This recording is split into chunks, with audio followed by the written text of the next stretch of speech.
Hey everyone, it's Rob B here with Rob D, and you are listening to the Property Podcast. One of the most popular episodes we've done in the last few years is the Monopoly strategy. And this week, we actually take that strategy and teach you how to play it step by step.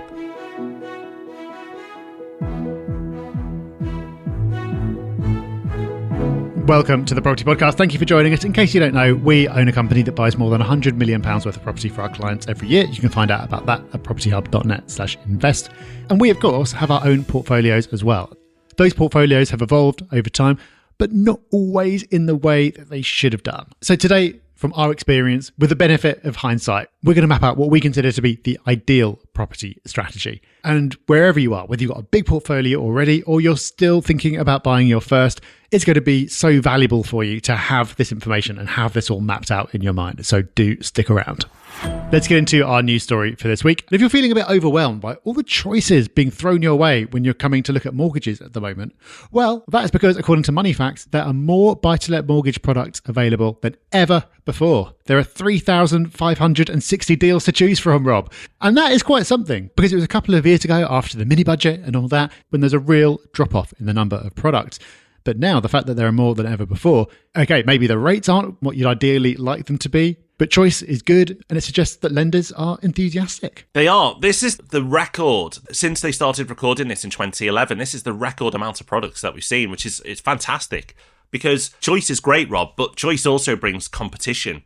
And I wouldn't be surprised to see if this trend continues, this aggressive expansion in the market, that these lenders start to take hits on their margins and the products get better and the rates offered get better. I think this is fantastic news. And again, something that's just underreported. I love this news story. This is super, super positive. And what was really interesting in this data, Rob, for me, was typically most people do 75% loan to value with buy to let. But there's a lot of products that are coming onto the market now at 80% loan to value. There are actually over 400 options compared to 2023. So less than 2 years on, we've got double the amount of products at 80% loan to value. I think that's definitely worth keeping an eye on to see how that trend develops, but that's a significant increase. Of course, if you want to jump into more mortgage news, we had Nick on the podcast recently where we got into mortgages and where the market is right now and where it's headed for the future. But this up-to-date info gives us a lot of confidence, and we'll talk more about mortgages again and much more in next week's podcast because it is our market update, and we've got loads to cover next week. There's so much to choose from, so do join us for that one. Okay, let's get into it, because Rob, you've started something. Back in 2023, you introduced something that you have been focusing on recently, which you called the Monopoly strategy. Basically, you've been around the board a few times, got a load of greenhouses, and then looking at selling some of those to get one lovely red hotel. Now, I know you didn't mean that completely literally, you're not buying hotels just yet, but basically getting rid of some of the cheaper, more troublesome stuff and trading them in for fewer, better assets. And like I said, this has really taken off as a concept. People are referencing this back to us all the time. And we had loads of questions like, how do you do it? When do you do it? Should you even be doing it? And who is this right for? Who should be thinking about going through that process? So today, we're going to answer those questions. And we're going to run through each stage of the strategy. Because, Rob, you were talking about it from the point of view of the game has already been dragging on for a few hours. Everyone's getting a bit fed up and you're getting into that end game. But if we take the whole of property investing and relate it back to Monopoly, then we can start at the very beginning and look at what you should be doing at the very start of the game when you're getting set up. Yeah, I'm really excited to build this out for everybody because like you said, Rob, we get a lot of questions on this. So let's start where it's always useful to, at the very beginning. So the beginning of your Monopoly strategy, and you're setting up the game. So it's simple stuff. What funds do you have at your disposal? Your team, not something really you have in property, but who is on your team? So have you got your mortgage broker ready? Who else do you need in your network to get going? Now, something you do in Monopoly, or you should do if you're an elite player, and I'd like to think all listeners would be at elite level of Monopoly, is decide on your strategy. Are you going out for the stations, the utility companies? Are you after the high-end stuff from the off, or are you after some cheap stuff? Your circumstances will probably dictate your strategy in the real-life version of Monopoly, but you still, like in a board game, you have a strategy. You should absolutely have some sort of strategy before getting going in the world of property. And then, based on that strategy, decide on your location. So, like I've said, are you going for the top stuff, the cheap stuff, the middle stuff? What are you after? So that's the setup. Fairly simple. And we've covered those topics in depth on the podcast many times over. So setting up, we're not going to spend too much time on. But once you begin the game, Rob, the beginning of Monopoly or the beginning of investing, you go on that journey, buying is important. In fact, in the game of Monopoly, buying is critical. It's the most important part of the game. And getting your first property on the board is important. Yeah, you're not going to be buying hotels from the off. And most of us are not going to be buying houses on the most expensive squares. And the limiting factor, of course, is cash.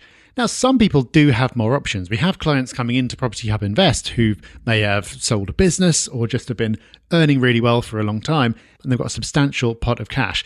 And that's really interesting because that allows them to almost leapfrog some of this process. And it's great being able to guide them through their options. But I didn't start that way. I know you didn't, Rob. Most people don't. You mostly start by buying what you can. You just don't have the budget to stretch to the very best locations or to anything fancy. And Rob, I think it's important to acknowledge that's okay. That's normal. We're going to come on to talking about getting rid of some of this cheaper stuff and why we're doing that. But that doesn't mean it was a mistake to buy it in the first place. No, not at all. So in Monopoly, you're given a set of cash, and actually it's quite a good amount that allows you to go and buy expensive stuff and cheap stuff.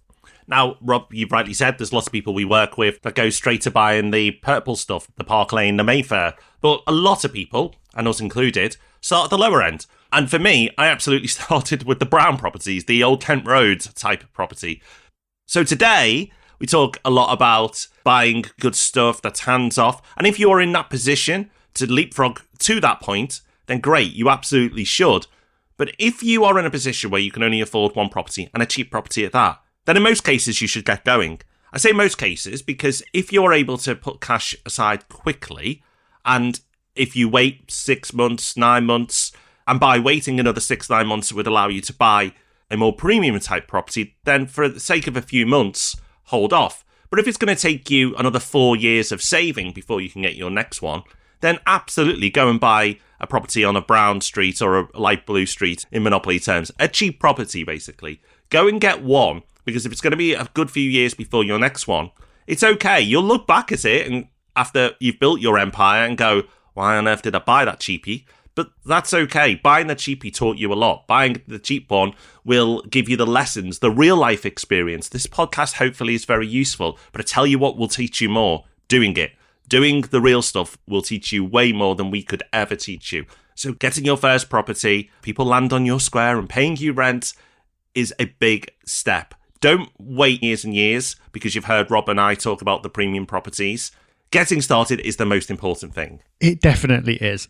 Having said that, though, we do sometimes see people try to stretch themselves into making that first purchase when they're really not quite ready. And there can be a blurry line here, but I think if you're really forcing it to work with the budget that you've got, so if in the area that you're looking at, you can only afford to buy basically one property, you sort Rightmove by cheapest, and it's only the first one that you can afford, and it's on the 20th floor of an ex-council block, and it's got a short lease, and there's no kitchen because it's been nicked. Okay, you're probably not quite there yet. But if you are in a position that you have choices, you're able to go out there and look at them and assess that there is nothing screamingly wrong with them. They are just what they are, and you've run the numbers, and they're going to make money for you. Then I definitely agree that you just want to get started. And this is where you hear something in property said over and over that isn't always true, and sometimes which is just flat out wrong, which is buy the worst property in the best street. But if the worst property is that ex-council property on the top floor with the short lease, you should not buy that. Actually, buying a top-level property in an area that's up and coming, where the fundamentals are, but it is still relatively cheap. So if you think of Derby prices are quite affordable compared to a lot of areas in the UK. So you can go and buy a premium property in Derby versus maybe a cheap property in Manchester. That one on the 20th floor that's knackered and the poor lease and all the rest of it. Which one should you choose? Well, I'd go the premium one, because in that city, if you've picked the best areas and you've picked the best type of property, it will always be the best type of property in the best area in that city. So buying the cheapest in the best area can work, but doesn't always work. And there are exceptions to the rule. And hopefully, as I've just outlined, there's a very good one. Yeah, massively agree. So hopefully you get off to a good start and you're not buying stuff that is just outright a problem. Maybe you're buying stuff that is fine. But I think a mistake that we've both made to varying degrees, and that we hear from a lot of other investors who've done this as well, is kind of go on autopilot. You're buying a certain type of property, it's pretty much working for you, And so you just keep going and going and going. Now, on the one hand, that is a great position to be in. You've got a property portfolio. You get to brag about how many properties you own. But Rob, this is what started you talking about the monopoly strategy in the first place. It's where you get to that point where the game has evolved. Your situation has changed, but you haven't necessarily recognized that yet with what you're buying or even what you're selling. Yeah, it's well documented that both of us carried on with our strategy at the beginning longer than we should have. We're buying houses around the monopoly board, but we should have started to upgrade some of our properties. We started buying on the cheaper streets in Monopoly, but we didn't start to buy on the premium streets. We just kept focusing on the brown streets, the light blue and the pink, and we stayed there. Our budget and strategy would have been better for us to go with the more expensive part of the board. It took us too long to make that pivot. It was quite a few years ago now, and we've been podcasting for a long time. If you've been through all the podcasts with us, crazy people, then you would have heard of points when we made that realization and pivot. But I think this is actually quite common because you start with a strategy that you find is working for you. And it's easy to go on, like you said, Rob, autopilot and carry on doing it. And that's why it's so good to reflect and have that time, maybe once a year, just to go, is my strategy the right thing to do? Now, it sounds like an easy thing to do. Yeah, of course, reflect, that makes sense. But life just gets in the way. Life is busy. Having a period of reflection to look at your portfolio and make decisions on an annual basis is actually harder to do than it sounds. You've got to have the discipline to do that. But it could be the best half day you spend financially in your year if you make an important decision at that point. But it goes deeper than this, Rob, because even if you look at what you've been buying and it's all good and it's all working for you, there can come a point where you just own too many. And I think that may be worth talking about a bit, because that sounds really weird. And it certainly falls into like the top 0.0001% of problems to have. But it's true. Even if you've steered clear of outright problems, you do just hit a point where the volume of properties becomes a hassle. It does. And if we continue the analogies that we keep making with the Monopoly game, if you've got a board full of green houses and you haven't upgraded to hotels yet, they get knocked, don't they? It gets messy, it gets harder to control. And it's the same in life. Once your portfolio gets to a certain size, you've got more tenants to deal with. You've got more remortgages to sort. You will, by default, have more challenges to solve as well because you've just got more exposure. The thing is, though, it doesn't have to be that way. And that's where the Monopoly strategy develops. Because, yes, you start off with the cheaper stuff for most people. As we said, some people will go to the better stuff straight away. And yes, you get to that point of buying the better stuff and buying on better streets. But suddenly you realise you've got too many properties. Now, how many is too many? That's something that we get asked a lot. I think a good rule of thumb is 10. I think you really start to notice how hard work it can be around 10 properties. And as you're approaching that number, or you've just surpassed that number, maybe it's time to look at the next stage of the Monopoly strategy, which is to sell some of your properties and upgrade them to hotels. Now, if this is all new to you, let me make it very clear at this point. If you've not listened to the original episode on the Monopoly strategy, we're not talking about real hotels. We're just talking about even more premium type properties in those areas. So a hotel is a premium version of the green houses. And that's what we're saying is just consolidate the greens and turn it into one. So in Monopoly, you take your 4 green properties and you take it into 1 red. And that's what we're saying. It's that consolidation. It's taking the cheaper ones out and putting the red one in. It's not an aggressive strategy. That is what I've started to do, and that's what I'm going to continue to do over the medium term. Now, Rob, people may be thinking, well, wait a minute, Rob, you talked about this 2 years ago. Why haven't you completed this strategy yet? And I think this is a good opportunity to talk about when to sell or when you should question selling. So let's play the scenario out. You've got over 10 properties. It's become a bit of hard work. You've bought into the concept that you should have some more premium stuff in your portfolio. What type of properties should you be selling and when should you be selling them? Well, there are a few layers to this one. So you obviously want to get rid of the problematic ones if you're unlucky enough to have them. And I think everyone's unlucky enough to have them. However hard you try to avoid it, you will still have the odd property that is just trouble. It's all relative, but in the context of your portfolio, you will have them. So you want to get rid of those ones. You also want to get rid of the cheapest ones because we're talking about reducing hassle, right? So if you went ultra extreme and you got rid of 6 properties that are worth 50,000 to buy one that's worth 300,000, then that would be a giant reduction in hassle, but you're maintaining the same portfolio value. And this is something you, Rob, have said since the very, very beginning of this podcast 12 years ago, which is that it's not the number of properties that matters, it's portfolio value that matters. So you get rid of the problem stuff and you get rid of the cheap stuff, and often that tends to be the same. But as you've said, you've been talking about this for 2 years. You haven't completed it yet. And that's not because you're sitting there dithering about which ones you should be selling. I think we have to acknowledge the challenges around the timing of this, because you've got a few different things going on. You've got mortgages that might be within fixed terms. You've got tenancies that might be within fixed terms. You've got general inertia in that if something's going all right and the rent's coming in and you're not having to do anything with that property, you're probably quite disinclined to create yourself extra work by then doing everything you need to do to get rid of that property. And then you've also got the market. Sometimes it's a great time to sell, sometimes not so much. So those are the factors that I can think of over the last couple of years while you've been thinking about this. How have those factors played out for you? What has stopped you from clicking your fingers and being done with this already? I think it's a great question, Rob. And the important thing to remember with all of this is property is for the long term. It's not about suddenly wiping out your portfolio, getting a pot of cash and going big, because that, in most cases, would probably hurt you financially. It doesn't make sense for numerous reasons. What you're better doing is just waiting for certain points to occur, which I'll come on to decide, okay, should I sell now? Those points are what you've highlighted. And it's really easy. Every time I ask myself, should I be selling a property, is when a remortgage is due, because I'm going to probably commit to another product for a few years. And then if I am committing and I know I'm going to be potentially selling that property in the future, I want to be taking into consideration what any redemption penalties are. So that's if I sell the property early during that mortgage time, how much am I going to get charged? And then when a tenant says they want to leave, that's always a good opportunity to ask yourself the question, should I be selling this property now? Should I put it on the market? And then the third one, and I actually think, Rob, the most important one, is the market, particularly if you're trying to get rid of your cheaper properties.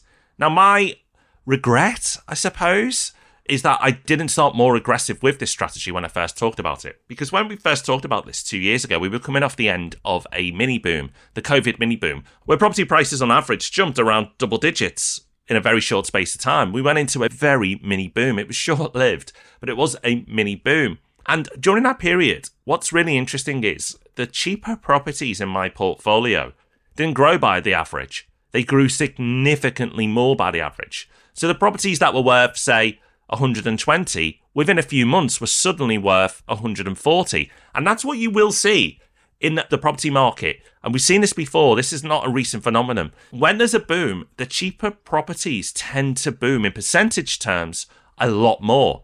At the back end, when there's a crash, they fall a lot more in percentage terms as well. So you be careful. But when they boom, they really do boom. How many booms I'm going to say? I don't know. Hopefully you're not doing the shots every time we say boom. Right, I'll stop. So when it goes up aggressively, you then should be considering selling those properties if you are implementing the monopoly strategy. So that's a big reason for me, Rob, why it slowed down dramatically. Because I know some of those cheaper ones that are ticking over, that aren't problem properties, are just ticking over. Maybe a bit annoying because I still have to work them and give them time and attention, but not causing me major headaches. I may as well just hold them until the market accelerates again, because I've seen what's happened before and I know what will happen again. And I might add, just in case you're wondering, that those properties then fell quite quickly after that mini boom ended and settled back to where they were before the mini boom started. So it's not like they went up and then held. They came back down again, frustratingly. So generally, yes, remortgaging, tenants leaving, they're good times to ask yourself the question. But if we end up in a boom period, there you go, there's that word again, and you own those type of properties, it's a good point to ask yourself, is it time to move them on? Yeah, I think this market factor is so important. Because thinking about my portfolio, I've got one at the moment that I really would rather not own. I've got another two that I'd say are earmarked to sell on when the time is right. I'm happy to wait. But there's one I'm really done with, to be honest. And the tenant gave notice just before Christmas. And the fix is, I think it's close to the end. And all the stars align. And I was like, yes, this is the opportunity to get rid. Except the market. Just the nature of what it is means that I know I'll struggle in this market. The market's pretty flat right now. It's not hard to find buyers for good stuff, but this is not the best. And there's a strong chance that it would just sit there on the market, costing me money, and I'd end up having to accept a pretty weak price for it. Whereas if I just suck it up and deal with it for another couple of years, I think things will end up looking very different. And for me, Rob, that's why this awareness around this strategy is so important, because knowing what I do now, like you talking about the COVID mini boom, there were things that I would have done very differently at those times if I'd had the knowledge. The reality is that the market drives so much. There are times when it's good to do some things and bad to do some things, and then it all switches. But you need to be prepared for it. That's why I think that this episode is potentially so valuable, because even if someone listening is not at this stage just yet of starting to think about optimizing their portfolio, let's say, there may be something in today's episode that just got pings in their brain in a couple of years' time. They go, oh yeah, I'm seeing the signs now. This is the right time to take action. So there you have it, the Monopoly strategy from start to finish. That is how you play the game. What stage are you at? You should be asking yourself that. What stage am I at right now? Maybe it's clearly obvious. And maybe you should be staying right where you are. That's the right stage for you today. And maybe for the short term. But always be asking yourself, what's the next stage? And am I ready for it? In Monopoly, the best players have that strategy and that plan. They don't just think about what they're doing now. They're thinking about what they're going to be doing when they go round the board, around and round again. Well, at least I do, because I'm hyper-competitive. But I'm sure most people who play Monopoly are hyper-competitive. And you're thinking about your future moves. Think about your future moves in the real game of Monopoly. Where are you at now, but what do you need to do next? And having that focus on the future will help you make better decisions today. So hopefully this is useful. Let us know on our social channels what you think, what questions you have, what you like about this strategy, what you don't like. Just give us feedback. We love it. Our social channels are Property Hub UK on all the social platforms you'd expect. So do let us know what you think of the Monopoly strategy. Can't wait to hear your feedback. Let's move on now, just before we finish, to Hub Extra, that part of the show where we bring you a little bit more, a little recommendation or an idea in some kind of form. And today, we're talking luggage. Rob, I know you love luggage nearly as much as you love trains. I've got you to thank for this one, because it's you that put me onto this brand, Air, A-E-R. I got their Duffel Pack 3 recently. I use it as my everyday bag, lugging around my gym kit and my lunch and everything else. But I also used it for a trip last week for a couple of nights away. And it was the absolutely ideal carry-on bag. You can fit so much in there. The pockets are so well thought through. You can get to everything you want without having to dig around. And the quality is really great as well. So I think we've mentioned them on the show before. And even though, sadly, we're not getting paid for doing so, and I had to buy this bag for myself, I even had to get it imported from America because I was so keen on getting it. I still think it's worth shouting out again because it's so good. It is. Yeah, absolutely not being paid for this endorsement. Just big fans of the brand. Really good stuff. What brings me an unreasonable amount of joy, Rob, is how they stand up by themselves when you put them down. I don't know why I take such pleasure from that, but that's the inner geek of me that loves a well-designed product. I can see myself getting more of their stuff in the future. So if you're after a bag, do check them out. It's a great brand, great product.